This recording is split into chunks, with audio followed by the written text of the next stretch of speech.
Proses seleksi calon aparatur sipil negara P3K diatur oleh pemerintah dengan jadwal pendaftaran tes sekitar April sampai Mei 2024 mendatang.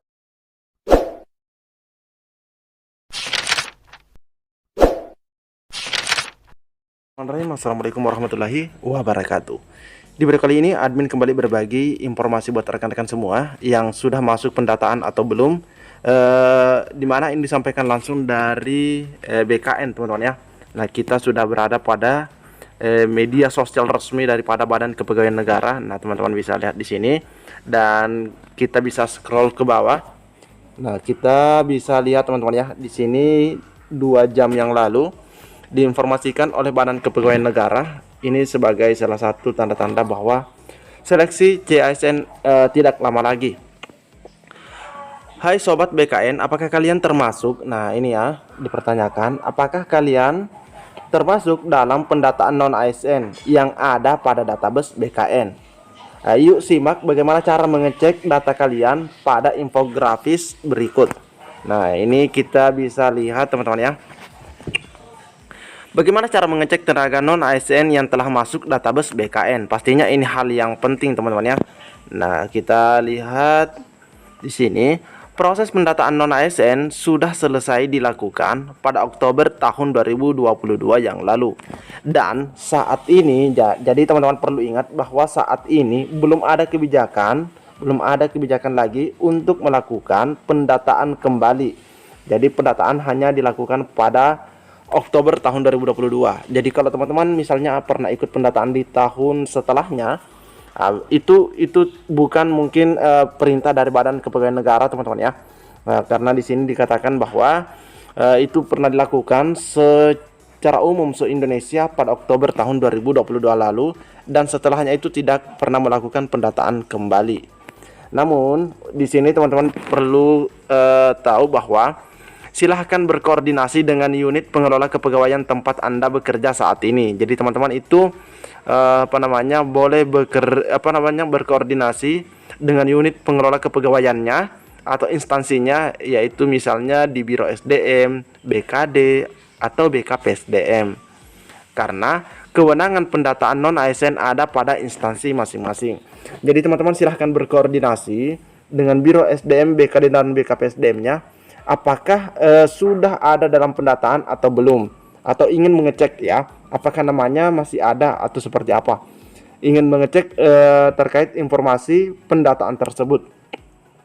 Nah, bagi teman-teman yang mungkin belum masuk pendataan, ya mungkin bisa mengajukan ke instansinya jika memang ingin dilakukan pendataan ya, ingin didata.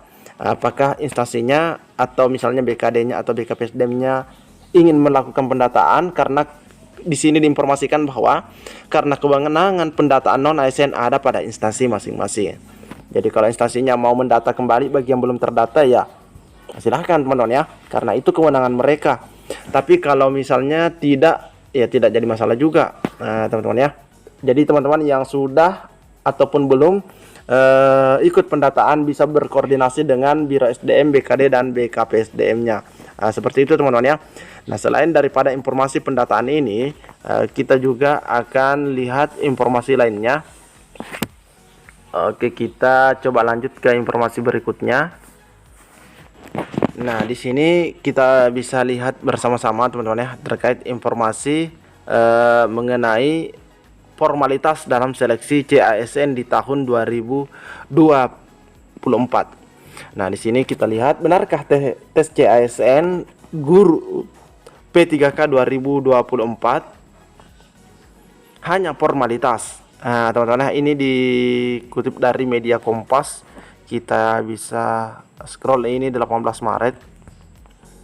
Pastinya teman-teman pernah mendengar juga informasi ini, di mana Kementerian Pendidikan, Kebudayaan, Riset dan Teknologi telah membuka 419.000 formasi guru pegawai pemerintah dengan perjanjian kerja untuk tahun 2024. Formasi itu disediakan untuk membantu Kemendikbudristek mencapai pengangkatan guru sebanyak 1,7 juta pada tahun 2024. Sampai dengan 2023, Kemendikbud sudah meluluskan 774.999 guru P3K. Jadi dari tahun 2021 sampai 2023 total guru yang berstatus ASN P3K 774.999 ya. Bisa dikatakan 775.000 begitu teman-teman. Kami melanjutkan pemenuhan kebutuhan guru ASN di sekolah negeri. Nah ini, kami melanjutkan pemenuhan kebutuhan guru ASN di sekolah negeri melalui seleksi guru P3K. Adapun kuota yang dipenuhi tahun ini sebanyak 419.000 sekian guru P3K, sehingga insya Allah target 1 juta guru terpenuhi. Karena sudah 700 teman-teman ya, sudah 775.000 begitu. Yang mana itu belum terpenuhi ya, targetnya 1 juta. Ini disampaikan oleh Mas Nadim selaku Mendikbud Ristek. Pemenuhan target pengangkatan 1 juta guru honorer itu juga bagian dari target lainnya untuk mencapai target Presiden Joko Widodo dalam mengalokasikan 2,3 juta formasi ASN pada tahun 2024. Nah, kalau 1 juta guru ASN itu, guru ASN P3K itu adalah target dari Menteri Mas Nadiem.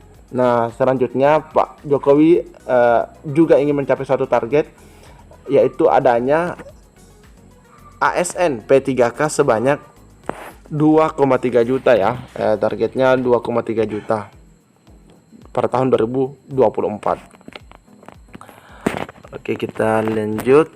Untuk memenuhi target itu, guru honorer tetap harus mengikuti proses seleksi CASN P3K yang diatur oleh pemerintah dengan jadwal pendaftaran tes sekitar April-Mei. Jadi jadwal pendaftarannya April sampai Mei 2024 mendatang. Tes CASN P3K hanya formalitas. Ini mungkin teman-teman juga pernah dengar. Lantas apakah benar tes CASN P3K untuk guru honorer hanya formalitas? Menjawab hal itu, Menteri Pendaguna Aparatur Negara dan Reformasi Birokrasi Abdullah Azwar Anas mengatakan pihaknya memang menargetkan akan mengangkat 2,3 juta pegawai honorer menjadi ASN di tahun 2024. Oleh karena itu, Anas mengatakan tes CASN jenjang P3K hanya sekedar formalitas untuk pendataan yang pada akhirnya pendaftar CASN P3K akan 100% diterima sesuai target demi memenuhi pengangkatan 2,3 juta ASN. Jadi di sini dijelaskan oleh Menteri Anas bahwa jenjang P3K hanya sekedar formalitas untuk pendataan yang pada akhirnya pendaftar P3K, CASN P3K akan 100% diterima. Jadi teman-teman itu yang ikut dalam seleksi CASN tahun 2024 ini itu sudah dipastikan lolos 100% dan teman-teman itu akan masuk dalam kategori pendataan. Artinya teman-teman itu akan terdaftar sebagai ASN. Nah, seperti itu ya. Apakah nanti akan full time atau part time? Nah, itu kita tunggu lagi teman-teman ya. Soal tes itu hanya formalitas. 100% mereka diterima. Jadi sekali lagi, tes ini formalitas untuk mendata ulang. Jadi 100% diterima. Ini disampaikan oleh Menpan RB dikutip dari akun YouTube resmi DPR RI. Mungkin teman-teman juga sudah mendapatkan potongan video ini. Meski diterima 100%, Anas mengatakan tetap akan ada perbedaan. Nah, ini yang perlu diingat teman-teman ya. Tetap akan ada perbedaan jenis P3K sesuai dengan kemampuan ekonomi daerah masing-masing. Jika daerah yang memiliki anggaran cukup, maka seluruh pegawai P3K yang diterima akan menjadi P3K penuh waktu. Sementara yang belum memiliki anggaran cukup akan diangkat dengan status P3K paruh waktu. Nah, itu teman-teman ya. Jadi meskipun 100% diterima, tapi ada yang menjadi full time dan ada yang menjadi part time. Nah, full time dan part time-nya itu tergantung dari kemampuan daripada instansinya atau daerahnya masing-masing, kemampuan ekonomi daerah masing-masing. Jadi di situ penentuannya. Jadi baik yang paruh waktu maupun penuh waktu 2,3 juta tadi pasti dapat NIP, nomor induk pegawai. Ini teman-teman ya. Jadi kabar baiknya ya teman-teman itu dapat NIP, tapi terkait besaran gajinya, nah itu tidak, kita belum tahu. Kalau misalnya part time berapa per bulannya, kalau full time berapa.